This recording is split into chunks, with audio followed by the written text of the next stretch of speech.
وعلیکم السلام ورحمۃ اللہ وبرکاتہ۔ یہ بہت ہی زبردست پوسٹ بنائی ہے جس نے بنائی ہے، اس میں اردو کا ترجمہ بھی ہے اس قرآنی آیت کا، اور نیچے انگلش میں بھی اس کا ترجمہ ہے، اور اوپر لکھا ہوا ہے تقوی اختیار کریں۔ آیت یہ ہے، اعوذ باللہ من الشیطان الرجیم، بسم اللہ الرحمن الرحیم، ومن يتق الله يجعل له مخرجا ويرزقه من حيث لا يحتسب۔ یہ ایسی آیت ہے، یقین کریں تمام مشکلات کی گویا کنجی ہاتھ میں آ گئی اگر کوئی یقین کرے اس بات کے اوپر۔ ایک اصول بیان کیا گیا ہے، اللہ رب العزت نے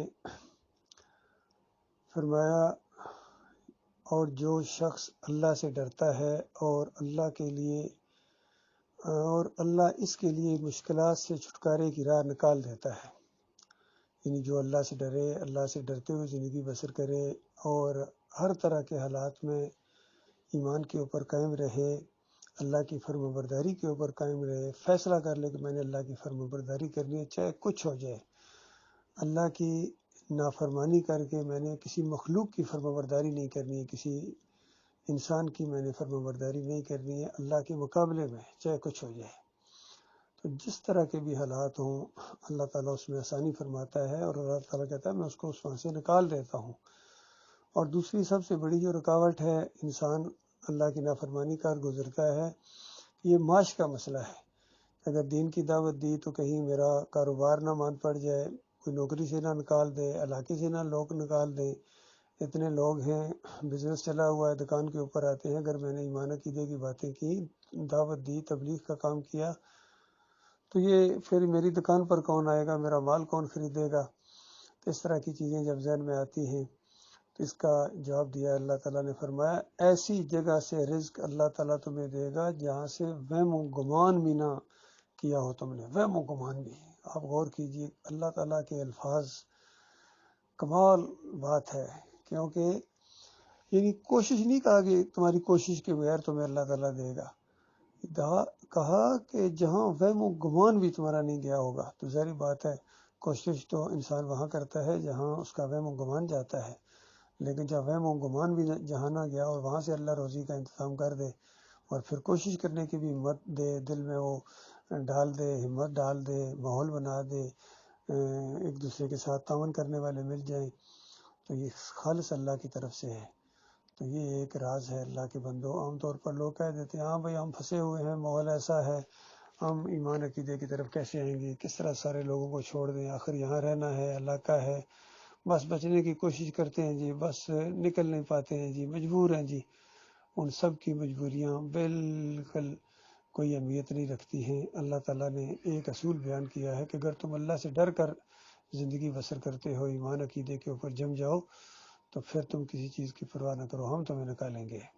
پھر اس کی مثالیں دے دے کے سمجھایا اللہ تعالیٰ نے کس طرح نوح علیہ السلام کو بچایا، اور پھر ابراہیم علیہ السلام کو کس طرح اس قوم کے فتنوں سے بچایا، ان کی مخالفتوں سے بچایا، موسیٰ علیہ السلام کو کس طرح بچایا، ایوب علیہ السلام کو بیماری سے کس طرح نجات دی، یونس علیہ السلام کو مچھلی سے نجات دی، بے شمار مسائل ہیں۔ عیسیٰ علیہ السلام کی مدد کی اللہ تعالیٰ نے، اور خاص کر آخری نبی محمد صلی اللہ علیہ وآلہ وسلم کی ہر موقع کے اوپر مدد کی، ہر جگہ مدد کی۔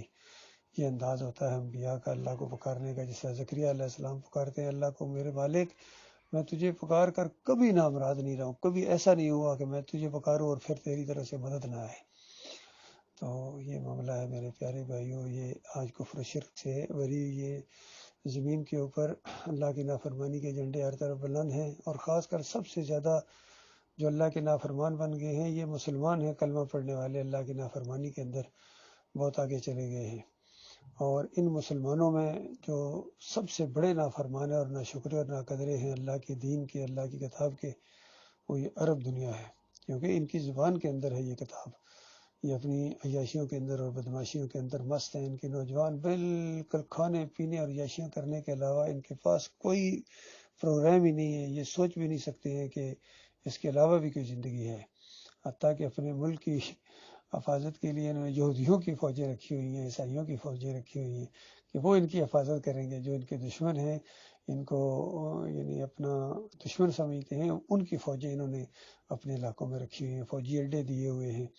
خود ہمارے اپنے ملک کے اندر کس طرح یہ فوجی اڈے جب اس سے پہلے بھی دیتے رہے ہیں، مشرف دیتا رہا ہے، بعد میں بھی جب انہوں نے مانگا کتنے دیے. اور ایک موقع کے اوپر ابسولوٹلی ناٹ جب کہہ دیا گیا تو خود غور کرو کتنی کھلبلی مچ گئی کہ ہم اپنے آقاؤں کو اڈے دیں گے.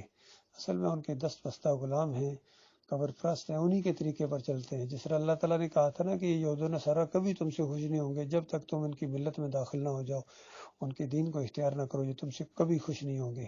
تو ان مسلمانوں نے پوری طرح گویا یہود و نصارہ کا دین اختیار کر لیا ہے. قبر پرستی جو مسلمانوں کے اندر آئی ہے، یہ عرس اور میلے، یہ قبروں کو پکا کرنا، پھر ان کے واسطے وسیلے نظر و نیاز ان کی، پھر ان کو پکارنا، یہ یہود و نصارہ کا طریقہ ہے، اسلام کا نہیں ہے.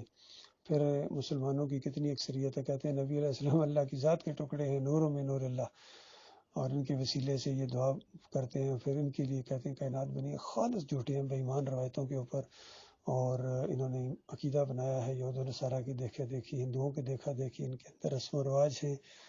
جب تک توحید کی دعوت نہیں اٹھے گی، ایمان خالص کی دعوت نہیں اٹھے گی، کوئی خیر نہیں آ سکتا، کوئی نیا پاکستان نہیں بن سکتا ہے. سب پرانا ہی رہے گا. 100 سال بھی گزر جائیں گے تو اس کے بعد اسی طرح عرس اور میلے ہوتے رہیں گے، کوئی ان کو روکنے والا نہیں ہے. اور عقل حیران ہوتی ہے، جو پیسے یہاں عوام چڑھاتی ہے، یقین کریں بڑے بڑے بورے جو ہوتے ہیں، بڑے بڑے بورے جو بڑی بڑی کسی چیزوں کے لیے بنائے گئے ہیں، بڑے سامان کے لیے، وہ بورے بھر بھر کے نوٹوں کے یہ گن رہے ہوتے ہیں، گنے بھی نہیں جاتے ان سے. اور دوسری طرف عوام کو وہ پھینٹی لگ رہی ہے ایک 10 کلو کے آٹے کے لیے، وہ بھی ایسا آٹا جو دوسرے ملکوں میں ریجیکٹ ہو گیا ہے، وہ بالکل اس کو پھینکنے لگے تھے، تو یہ ہماری حکومت اس کو لے کے آ گئی اپنی عوام کو دینے کے لیے. ایسے یہ بالکل ظالم لوگ ہیں. ظالموں کو، کافروں کو، مشرکوں کو اللہ تعالیٰ نے اس قوم کے اوپر مسلط کر دیا ہے. اور چاہے ان کا یہ عدالتی نظام ہو، چاہے فوجی نظام ہو، چاہے سیاسی لیڈر ہوں، سارے کے سارے شرک کے رکھوالے ہیں. کوئی بھی ایمان عقیدے کی بات نہیں کرتا ہے. اس وجہ سے اللہ کے عذاب کا کوڑا اس قوم کے اوپر برس رہا ہے، جو رکنے کا نام نہیں لے رہا ہے. جب تک یہ توبہ نہ کریں، اجتماعی طور پر معافی مانگیں اور اللہ سے ڈر کر زندگی بسر کریں گے، ایمان لائیں گے تو اللہ سے ڈریں گے. ایمان کے بغیر تو تقویٰ ہو ہی نہیں سکتا ہے. ایمان خالص ہو، پھر عمل صالح ہوں، پھر تبلیغ ہو حق بات کی، پھر اس راستے میں جماؤ دکھایا جائے، یہ تقویٰ کی شاخیں ہیں. تو تقویٰ اختیار کرو گے اللہ کے بندو، تب یہ عذاب اللہ کے ختم ہوں گے. ورنہ اسی طرح یہ عذاب کا کوڑا برستا رہے گا، اور مرنے کے ساتھ جو آگ لگنے والی ہے وہ بجھائے نہ بجھے گی.